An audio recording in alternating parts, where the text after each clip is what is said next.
nous étions absents et notre frère Imam Moussa, qui avait pris le relais, nous lui remercions pour l'excellent travail qui a été fait, Inch'Allah. Chers frères et sœurs, si le temps nous le permettra, nous allons vous entretenir sur 2 hadiths authentiques du prophète sallallahu alayhi wa sallam. Dieu nous dit de l'écouter.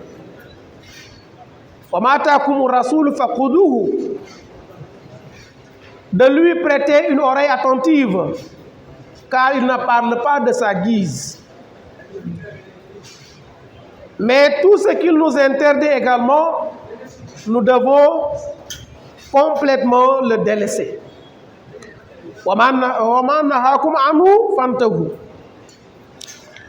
Ce hadith, le prophète nous dit Irtanim khamsan qabla khams, shababaka qabla haramik, wa sihhataka qabla saqamik, wa ghinaka qabla faqrik, wa faraghaka qabla shughlik, wa hayataka qabla mautik.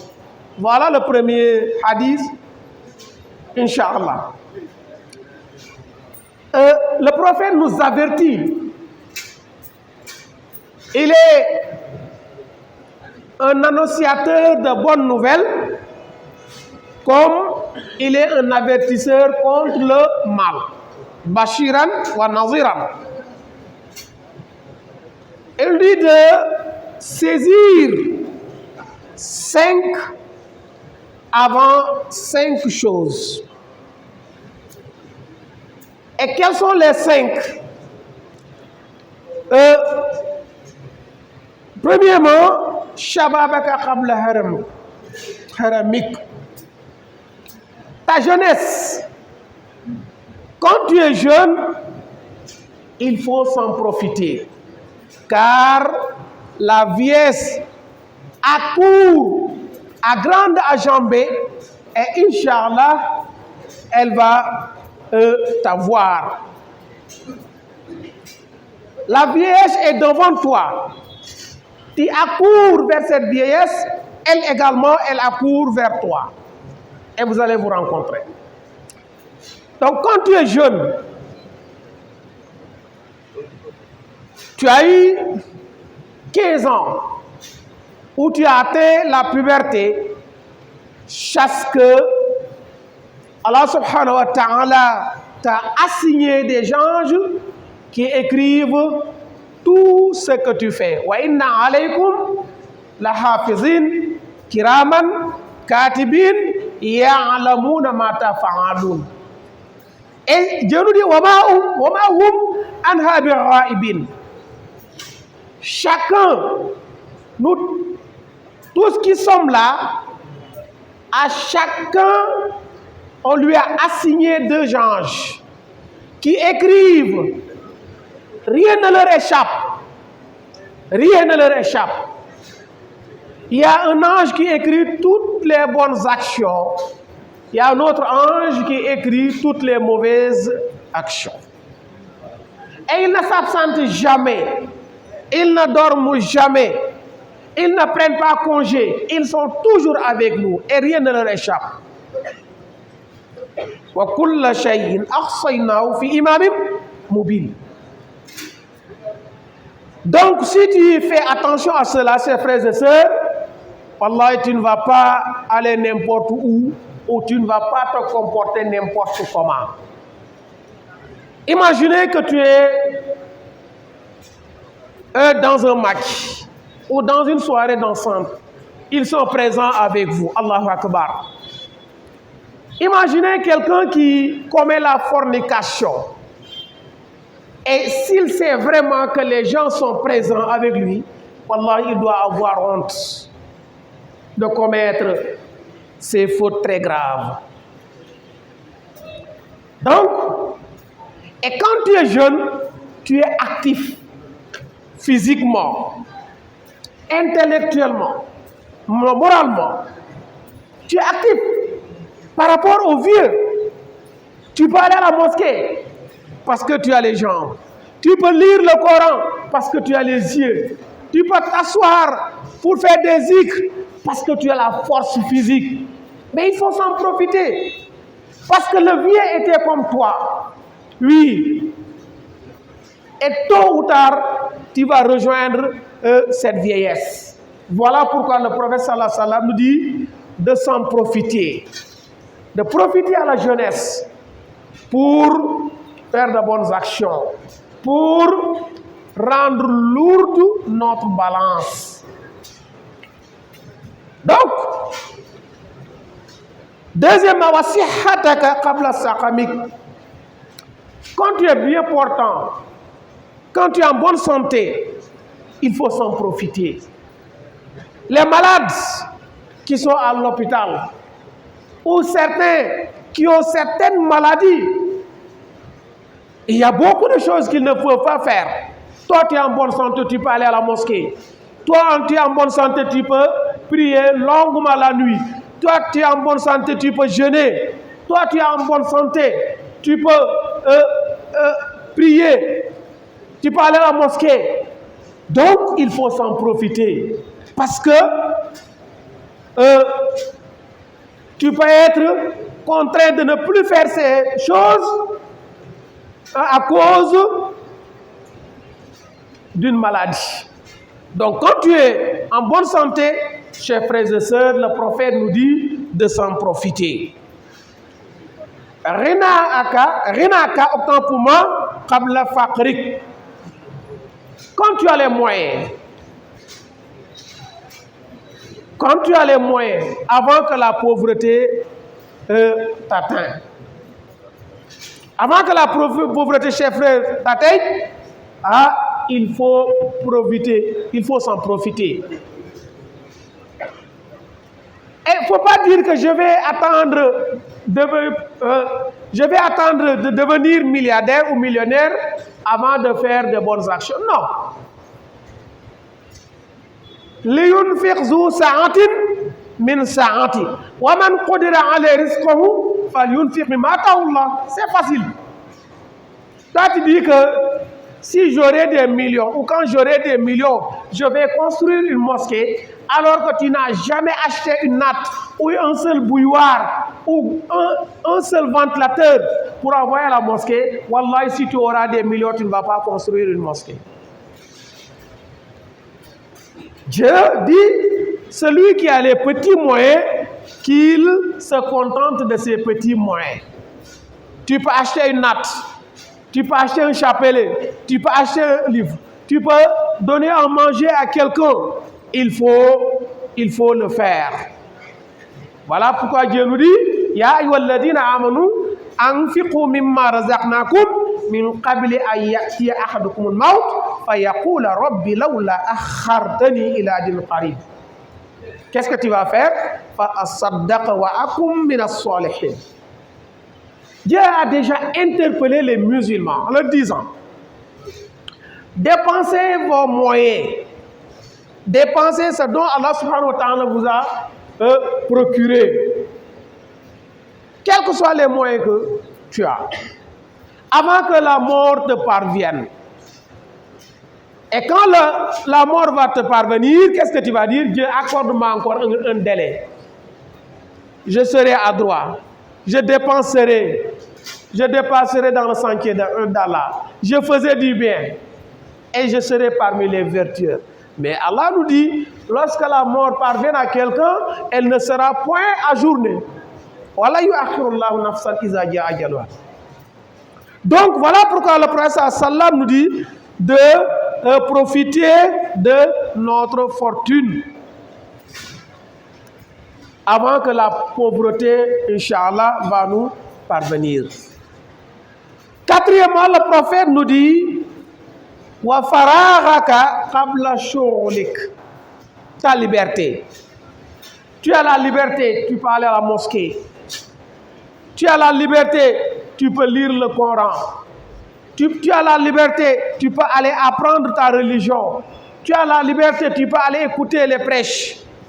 Tu as la liberté, tu peux aller dans des lieux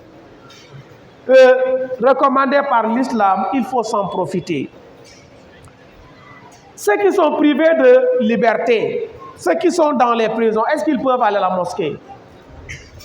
Est-ce qu'ils choisissent leur heure de dormir? Les malades qui sont internés à l'hôpital, il y a certains qui ne peuvent pas aller à la mosquée. Donc tu as la santé, tu as la liberté, mais il faut s'en profiter, chers frères et sœurs.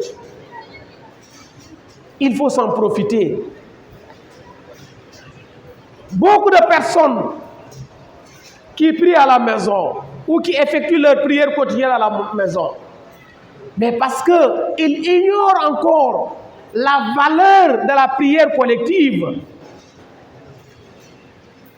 Mais comment on peut choisir 1 million au détriment de 20 millions ou 27 millions? Vous priez à la maison, vous avez 1 million. Vous priez à la mosquée, vous avez 27 millions. Est-ce qu'on va choisir 1 million au détriment de 27 millions? Non. Et pourtant, on gagne plus que 27 millions, plus que 40 millions lorsque nous prions à la maison. Autant pour moi, à la mosquée.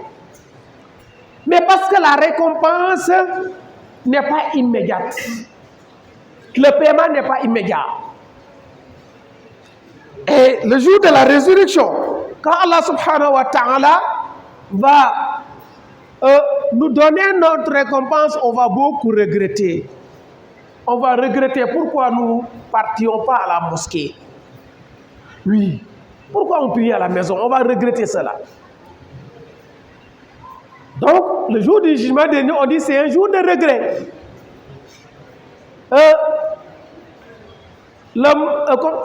Le mécréant va regretter pourquoi il n'était pas croyant. Mais le croyant également va regretter pourquoi il ne faisait pas plus que cela. Chers frères et sœurs, on est interpellé. Et quand un homme avertit, on dit en vaut deux. Et je ne vais pas dire en vaut deux, mais je vais dire en vaut plus. Dieu nous a plusieurs fois avertis à travers le Saint-Coran. Le prophète nous a plusieurs fois avertis à travers des hadiths authentiques. Et les oussas et imams ne sont que des porteurs de messages. Ils ne font que relayer des propos authentiques émanant d'Allah subhanahu wa ta'ala et à son prophète sallallahu alayhi wa sallam. Et hayataka qabla mautik, ta vie. Il faut s'en profiter. Regardez les morts dans les tombes. Quelle adoration ils peuvent faire? Aucune adoration. Ils ne peuvent plus se rendre à la mosquée. Ils ne peuvent plus faire des aumônes. Ils ne peuvent plus jeûner. Aucune adoration. Parce que c'est fini pour eux. Et nous qui sommes là, mais on doit profiter de cette vie qui est éphémère. Quelle est notre mission? Pourquoi Dieu nous a créés? Pour l'adorer. Donc notre seule et unique mission sur terre, c'est adorer Allah subhanahu wa ta'ala. Et il y a une récompense qui nous attend lorsque nous adorons Allah subhanahu wa ta'ala. Mais il y a un châtiment également qui nous attend si nous refusons d'adorer Allah subhanahu wa ta'ala. Et surtout à travers la religion, à travers l'islam, qui se repose sur des piliers. Est-ce qu'on peut adorer Allah subhanahu wa ta'ala si nous ne connaissons pas ces piliers? Non. Si nous ne maîtrisons pas ces piliers, est-ce que nous pouvons adorer Allah subhanahu wa ta'ala comme il se doit? Non. Parce qu'il ne s'agit pas seulement de prier, mais il faut savoir comment prier. Nous avons longuement expliqué les étapes de la prière ici. Et chacun doit maîtriser cela, la prière. Il ne s'agit pas seulement de jeûner, mais il faut connaître comment jeûner. Il ne s'agit pas seulement de s'acquitter de l'aumône légale, mais il faut connaître ses conditions. Et c'est une obligation pour tout musulman, chers frères et sœurs, que Dieu nous donne la bonne compréhension. Voilà pourquoi le prophète sallallahu alayhi wa sallam nous dit, puisque vous êtes dans une prison, oui, tous les musulmans sont dans une prison. Ad-dunya, sijnul mu'min wa jannatul kafir. Tous les musulmans sont dans une prison. Il y a deux sens. Le premier sens, pourquoi nous sommes dans une prison? Parce que nous sommes contrôlés. Nous n'avons pas le droit de manger n'importe comment. Il y a des repas licites et illicites. Des repas licites et des repas illicites.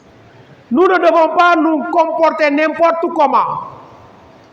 C'est les prisonniers qui sont contrôlés. Et nous aussi, nous sommes contrôlés par Allah subhanahu wa ta'ala à travers des anges. Voilà le premier sens.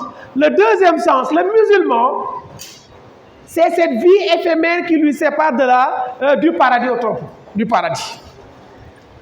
Tout bon musulman ira au paradis. On ne peut pas comparer cette vie éphémère, cette vie sombre, avec le paradis. Non. Donc, une fois accéder au paradis, on sera à l'aise. Oui, voilà pourquoi Dieu nous dit, ceux qui ont reçu leur livre par la main droite, ils seront dans une vie heureuse. فأما من أوتي كتابه بيمينه فيقول هاؤم اقرءوا كتابيه إني ظننت أني ملاق حسابيه فهو في عيشة راضية في جنة عالية قطوفها دانية. Donc, ceux qui auront reçu leur livre par la main droite vont dire, lisez mon livre, regardez mes résultats. Ils sont contents. Je savais que je vais avoir ces résultats, car j'étais bien, car je priais, car je jeûnais, car je respectais toute la religion. Mais également, je m'éloignais contre les mauvaises actions. Je ne faisais pas de fornication. Je ne buvais pas de l'alcool. Voilà mon résultat aujourd'hui. Et il sera dans un paradis très élevé. Mais وأما من أوتي كتابه بشماله فيقول يا ليتني لم أوت كتابيه ولم أدري ما حسابيه. Celui qui aura reçu, que Dieu nous en garde, son livre par la main gauche, qu'est-ce qu'il va dire? Et si je ne recevais pas ce livre? Il n'aime même pas recevoir le livre. Et il n'a fait que récolter ce qu'il a semé. Voilà pourquoi, chers frères et sœurs, le prophète sallallahu alayhi wa sallam, qui est un annonciateur de bonnes nouvelles et un avertisseur contre le mal, nous a annoncé tant de bonnes choses, mais également nous a averti contre beaucoup de mauvaises choses. Que Dieu nous donne la bonne compréhension. Je pense que nous allons nous arrêter sur ce hadith et la prochaine fois, on aura, Inch'Allah, l'occasion de vous entretenir sur le deuxième hadith. Que Dieu nous donne la bonne compréhension. ربنا آتنا في الدنيا حسنة وفي الآخرة حسنة وقنا عذاب النار. ربنا لا تزغ قلوبنا بعد إذ اللهم إنا نسألك من كل هم فرجا ومن كل ضيق مخرجا ومن كل عسر يسرا ومن كل فاحشة سترا وعلى كل خير سبيلا إن أريد إلا الإصلاح ما استطعت وما توفيق إلا بالله عليه توكلت وإليه أنيب. والسلام عليكم ورحمة الله وبركاته.